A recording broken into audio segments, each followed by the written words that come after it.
I'd like to comment recently on the politicking of Barack Obama. He's been in the news recently, speaking at the Jesse Jackson funeral. What he did there, I'll get to in a second, but he has had a habit of talking down to black Americans as if they were naive, stupid, not lacked his sophistication. You remember most poignantly when he told supporters of Kamala Harris, you don't know what's good for you, don't dare vote for basically a white racist like Trump when you could empower a black woman. That didn't go over very well.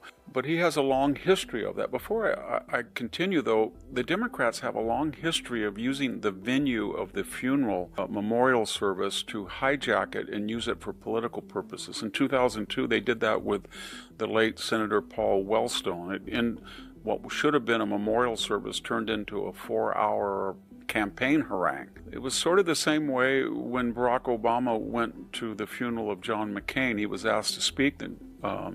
There's no secret that John McCain and Donald Trump were not friends. Donald Trump felt that he had endorsed John McCain in 2008. John McCain had not returned the favor by explicitly telling the country that he would not vote for his own party's nominee in 2016. John McCain, remember, had been a lifetime supporter of private medicine, and when Obamacare came on the scene, he was a vehement opponent. And when Donald Trump then was president, he had the votes to repeal Obamacare and bring in a free market alternative. John McCain, inexplicably, in a late night vote, flipped and cast the deciding vote to crush that effort, and we have Obamacare today thanks to John McCain. He was never forgiven.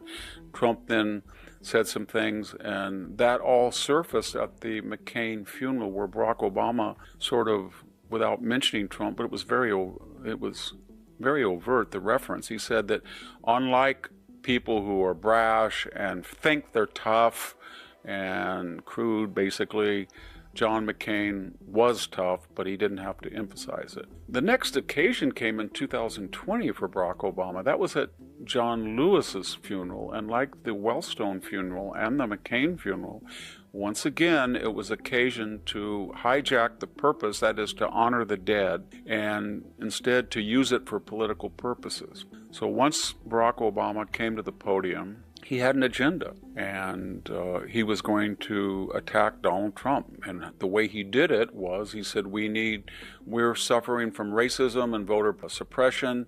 We don't need voter IDs. We need a national holiday for balloting.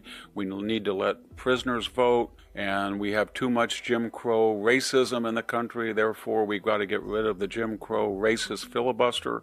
Footnote, he used it very ineffectively, but he used it in 2006 to deny the nomination of Justice Alito to the Supreme Court. And then he said that we have racist gerrymandering.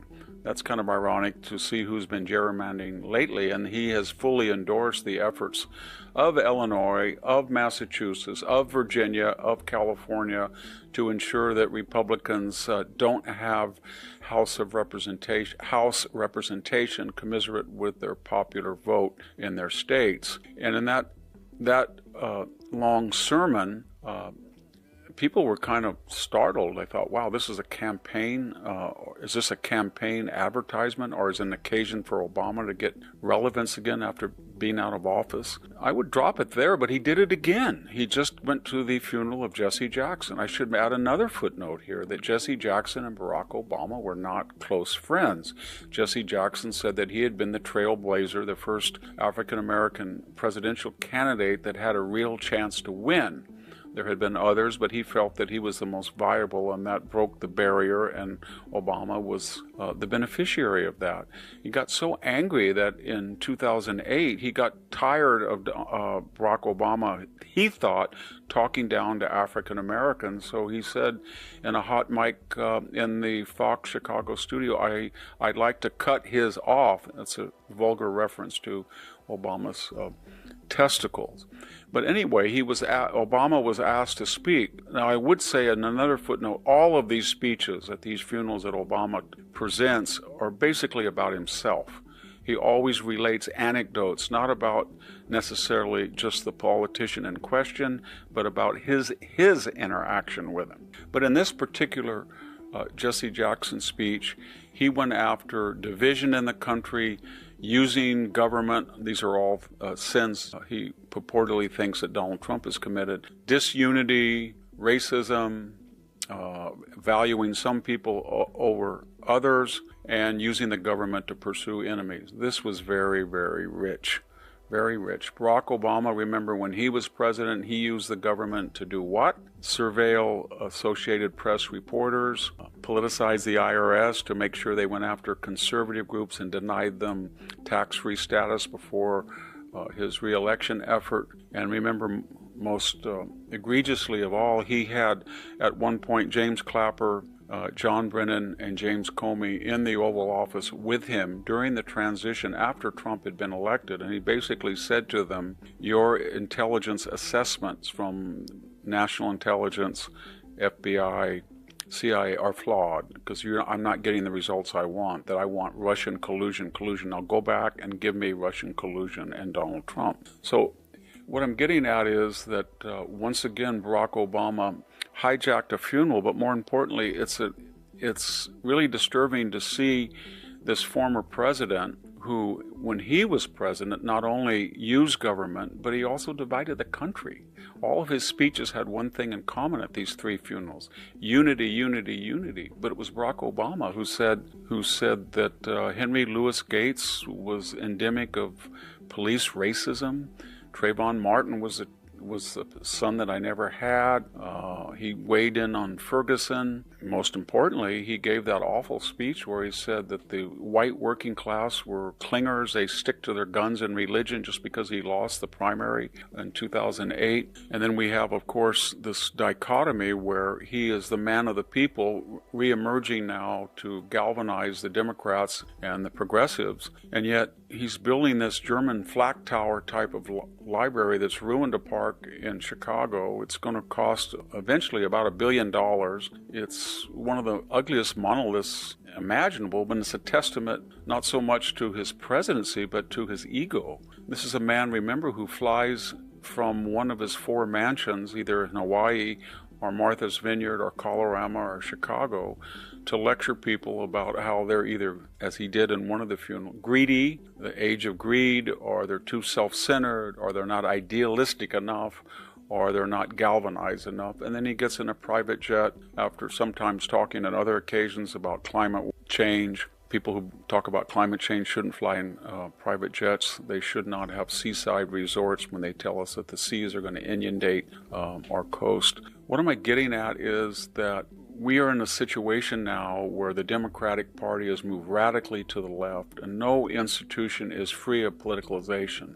And we're going to have politics 24/7, 7 days a week, funerals, speeches, any occasion, and we're going to see Barack Obama in the center of it, and he's going to try to convince us that his administration started the leftward tilt in the Democratic Party. I shouldn't say tilt, movement, wave, and he's going to be the one that sees it completed. You were in power. You ran up this huge debt. You didn't do anything about student debt. You were just for the wealthy aristocrat. You're just the same as...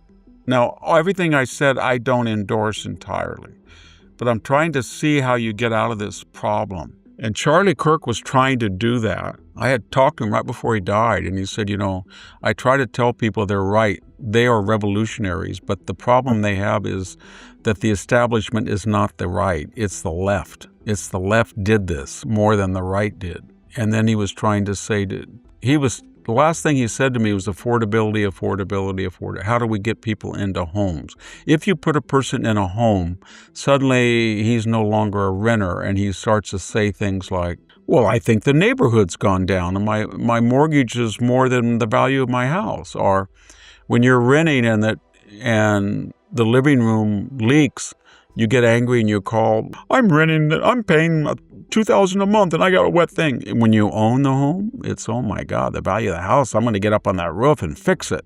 It creates a different attitude. I want to pass this on.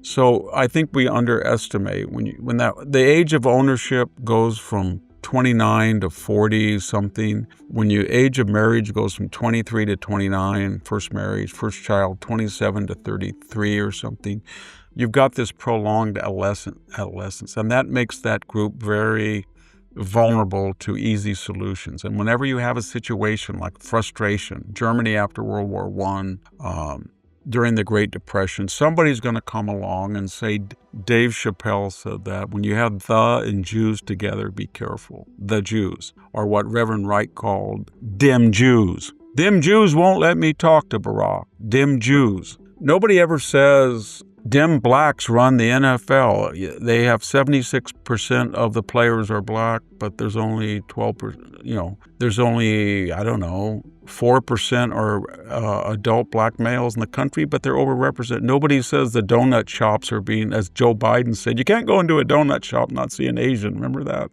stereotype? Nobody says that California, 40% of the truckers are from India. But they do say the Jews run Hollywood and they run finance. But they don't talk about any other group gravitating to a particular industry. So they go back to that traditional, and then they get on to Israel, and they're upset, and they see this confident little nation that is not ashamed of itself, it's not guilt-ridden, and it defeats all of its neighbors, and then they go to the university, and everybody knows it's kind of like it's kind of like you're in Russia, you have to be a member of the party, or you have to be a small town, you got to join Rotary Club or the Masons. They feel if they're on a campus, they have to attack Israel, because that's what the faculty tell them to do, and all these Mideast students. So then I would talk to them from my apartment to where I'm standing, and they knew nothing. Balfour Declaration. Somebody would come up, where do you see? Okay, could I talk to you for a minute? Yes. What's the Balfour Declaration? What is the West Bank? West of what? What was Transjordan? Where did the word Palestine come from? What was the Suez Crisis? What was the Yom Kippur? They don't know anything. All they know is you go out and scout. They're angry, and they go out and spout this stuff. So what I'm critical of is two things. You could see this building. Donald Trump, to his credit, was the first person who said, China's investment only makes one group of people wealthy. Otherwise, they're destroying this country by outsourcing, offshoring, and copying our industrial base. He was the first person to say, if you go over to China and you invest and you make a lot of money, and he did himself, that doesn't help the United States, because these people want to destroy us. And they're not going to, as you say, to defend your profit making. The more money that I give China, they're creating, Victor, I've seen it. It's an affluent consumer class, and we know the next step is democracy. No, it's not. It's Francoism or something, or Pinochetism. So my point is that the Republican Party didn't a long time ago say, let's not deindustrialize the United States. The Republican Party didn't a long time ago say, we don't want cheap labor. When you bring somebody in from a foreign country, you're undercut American jobs. Don't do that. They didn't. The Bushes didn't. Reagan didn't. Reagan did the Simpson-Mazzoli, and it was a joke. It really was. They gave them amnesty, but they didn't enforce the border. So that's number one. And then number two is, if you're going not to address this problem of a restive youth, then somebody is going to address it. And that somebody is going to be Candace Owens or podcaster or all of these alt-right, Nick Fuentes or Tucker's going to give them. And the problem is, if you think you're going to flirt around with these people like Tucker's doing and give them a platform, you don't understand that they are demagogic, and they rose to prominence because they're rhetoricians and they can speak well. And when they get a public forum, they're not going to be Nick Fuentes making fun of J.D. Vance's wife or calling her a Jeet. Not on Tucker's program. On his own podcast, yes. They're not going to talk about Jews got to go back to Israel. They're not talking about how they love Hitler. Maybe Stalin, not Hitler. So he goes on Tucker's program, and people listen to him as he voices the anger of the lost generation, and nobody cross-examines it. That's like taking a firecracker and lighting it, and then say, I'm going to see if it blows up or not, without cutting the fuse. And that's what you do when you put those people on, if you're not going to debate them. all you do is expand their audience. So now you have, if you look at the right, you've got all these young people, and they're listening to these people that are blaming Jews, blaming Israel, blaming this person, and they want to have a Christian nation, they want to have a white nation, and they're a shrinking minority of the population, they feel, and that a lot of their angst and concerns are valid, but if you don't tell them there's another way, and the other way is we're going to be tough on our competitors. We're not going to just let people come in here and destroy the economy with dumping product below the cost of production. We are going to have a housing program so people can buy houses.